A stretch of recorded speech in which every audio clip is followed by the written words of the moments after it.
नमस्कार, मैं हूं आमिल बेग। आप देख रहे हैं सिटी बुलेटिन न्यूज़। पेश हैं आज के प्रमुख समाचार। कोविड के नोडल अधिकारी टी वेंकटेश के दौरे का आज तीसरा दिन था। कोविड के नोडल अधिकारी टी वेंकटेश ने आज नगर निगम और फायर सर्विस की सैनिटाइजेशन टीम को हरी झंडी दिखाकर रवाना किया। बता दें कि अपर मुख्य सचिव सिंचाई, जल संसाधन एवं पड़ती भूमि विकास उत्तर प्रदेश शासन और अयोध्या जिले के नोडल अधिकारी टी वेंकटेश, जिलाधिकारी अनुज कुमार झा और एसएसपी शैलेश पांडे ने चौक से सैनिटाइजेशन गाड़ियों को हरी झंडी दिखाकर रवाना किया, जो नगर निगम के विभिन्न क्षेत्रों में सैनिटाइजेशन का कार्य कर रही हैं। इस मौके पर मुख्य विकास अधिकारी अनीता यादव, अपर नगर आयुक्त सचिदानंद भी मौजूद रहे। तस्वीरें चौक की आप देख सकते हैं कि आज व्यापक स्तर पर नगर निगम क्षेत्र में सैनिटाइजेशन का कार्य शुरू हुआ। बता दें कि जिले में कोरोना के केस कम हो रहे हैं। ऐसे में प्रशासन अब कोई भी ढील नहीं देना चाहता है और इसी सबके मद्देनजर आज कोविड नियंत्रण को लेकर जिलाधिकारी अनुज झा का भी बयान आया। जनपद में कोविड के केस कम हुए हैं, लॉकडाउन का असर दिख रहा है। लोगों ने कोविड प्रोटोकॉल का पालन भी किया है, लोगों ने मास्क भी लगाए हैं। इसी वजह से कोविड मरीजों की संख्या कम है, लेकिन यह कतई नहीं माना जा सकता है कि बीमारी खत्म हो गई है। जिलाधिकारी का कहना है कि अभी दुगनी सावधानी बरतनी होगी। लोगों से उन्होंने अपील किया कि घरों से जब तक जरूरी ना हो न निकलें और निकलें तो मास्क लगाकर निकलें, सोशल डिस्टेंसिंग का पालन करें। भारत सरकार व उत्तर प्रदेश के मुख्यमंत्री ने इस बात पर जोर दिया है कि कोई भी लक्षण हो तो तुरंत जांच कराएं और गांव-गांव में इसको लेकर के टेस्टिंग चल रही है। रिपोर्ट का इंतजार करने से पहले ही दवा लेना शुरू कर दें। सबसे खास बात तो ये रही कि वैक्सीनेशन में पहली और दूसरी डोज के बीच भारत सरकार ने अवधि बढ़ा दी है। अब 12 हफ्ते से 16 हफ्ते की अवधि कर दी गई है, यानी 16 हफ्ते बाद ही अब दूसरी डोज लोगों को लगेगी। फिलहाल शहर में आज सैनिटाइजेशन का व्यापक अभियान चला। बात सबसे अहम यह रही कि नगर निगम क्षेत्र में ही सैनिटाइजेशन का कार्य हो रहा है, जबकि शहर से जुड़े कई गांव जैसे भीखापुर, गंजा, देवकाली, रानोपाली आदि इलाकों में भी सैनिटाइजेशन का कार्य होना चाहिए, जिसकी मांग बार बार उठ रही है। बावजूद इसके अभी तक सैनिटाइजेशन का काम इन सब ग्रामीण इलाकों में नहीं शुरू किया जा सका है, जबकि कोरोना का संक्रमण गांवों की ओर तेजी से बढ़ रहा था। हालांकि कोरोना का संक्रमण अयोध्या जिले में नियंत्रण में आ चुका है। केसेस लगातार कम हो रहे हैं और प्रशासन लगातार एहतियात बरत रहा है। नगर निगम की टीम और फायर के दस्ते ने आज व्यापक सैनिटाइजेशन अभियान चलाया, जिसका शुभारंभ आज टी वेंकटेश के द्वारा किया गया था। आंशिक लॉकडाउन का पालन कराने के लिए आज पुलिस भी सड़क पर उतर आई और जबरदस्त तरीके से चेकिंग अभियान चलाया। शहर के कई स्थानों पर यह चेकिंग अभियान चला।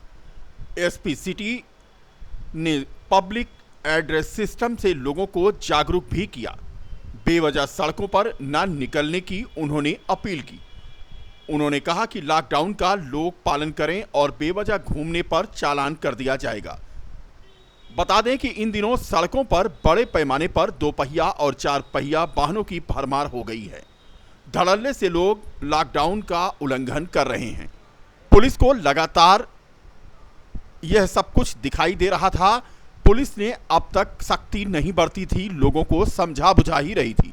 लेकिन सड़क पर जब लोग जरूरत से ज़्यादा आने लगे और गाड़ियों की संख्या में बढ़ोतरी होने लगी, तो आंशिक लॉकडाउन का पालन कराने के लिए पुलिस ने आज मोर्चा संभाल लिया।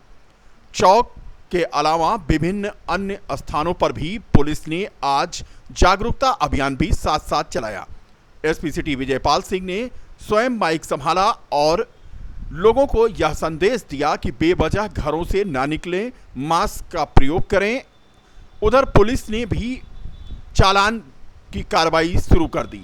तस्वीरें रिकाबगंज चौराहे की आप देख सकते हैं, जहां पर पुलिस ने आज सघन चेकिंग अभियान चलाया।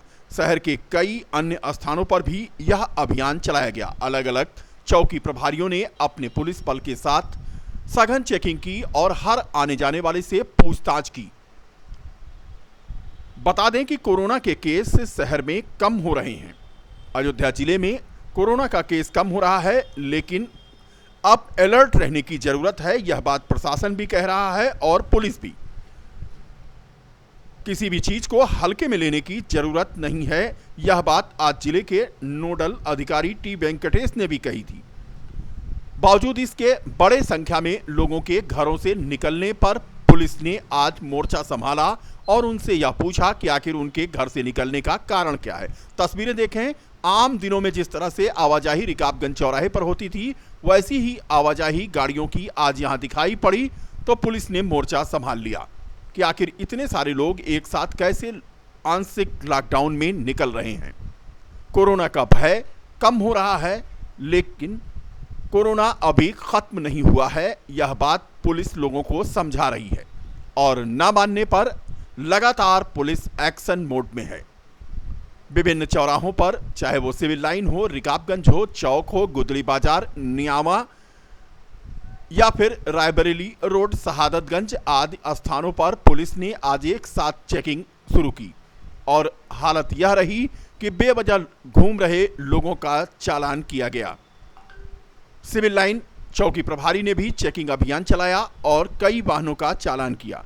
बता दें कि चोरी छुपे चौक और आसपास के एरिया में आधा शटर उठाकर दुकानों को खोला जा रहा था और लोगों को सामान भी दिया जा रहा था। पुलिस ने कल ही चौक में कई दुकानों को जो इस तरह से अपनी बिक्री कर रहे थे, उनके खिलाफ कार्रवाई सख्त न करते हुए उन्हें समझा बुझाकर उनकी दुकानों को बंद कराया था। फिलहाल हर आने जाने वाले से पुलिस आज पूछताछ करती नजर आई और गाड़ियों को किनारे लगवा दिया जो बिना वजह के घूम रहे थे। आप भी अगर घर से बाहर निकल रहे हैं तो वाजिब कारण लेकर ही निकलें, क्योंकि पुलिस अब एक्शन मोड में है और घटते हुए कोरोना संक्रमण के बीच में अब वह पूरी तरह से एहतियात बरतने के मूड में है, क्योंकि लोग बड़ी तादाद में घरों से निकल रहे हैं और लॉकडाउन का उल्लंघन भी हो रहा है। लिहाजा आने वाले दिनों में यानी 24 मई तक पुलिस का यही रूप आपको सड़क पर दिखाई देगा।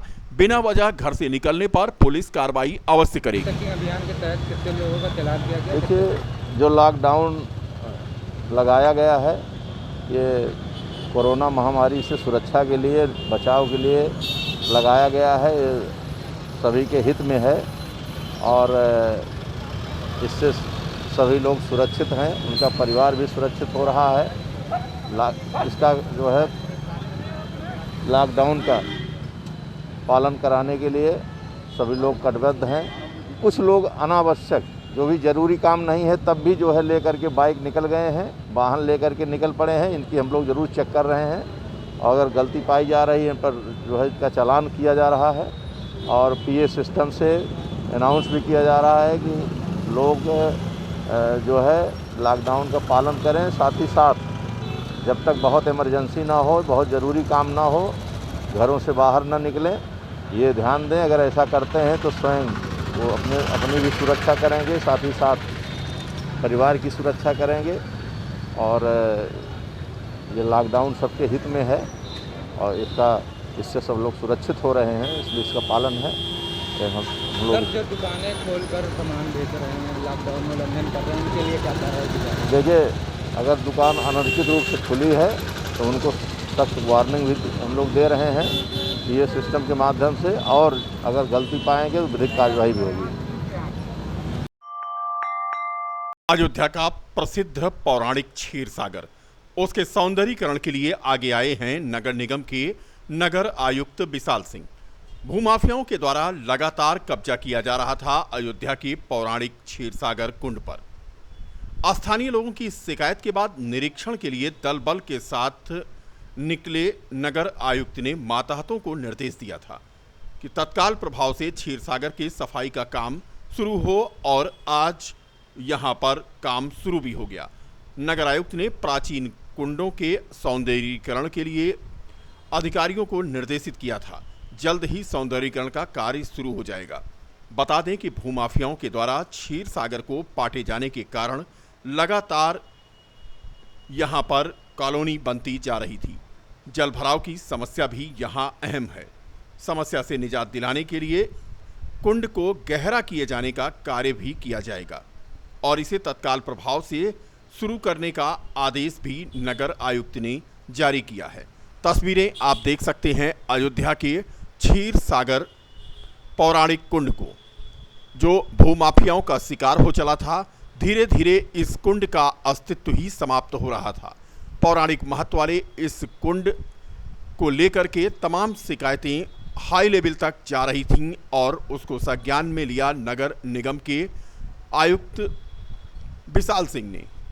मौके पर यहां पर महापौर ऋषिकेश उपाध्याय और सभासद अशोका द्विवेदी भी आज पहुंचे थे।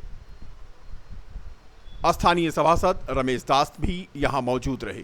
बता दें कि पौराणिक क्षीरसागर को गहरा करने का कार्य शुरू हो गया है और इस कार्य के बाद माना जा रहा है कि यहां पर जो जलभराव की समस्या थी उससे लोगों को निजात मिल जाएगी।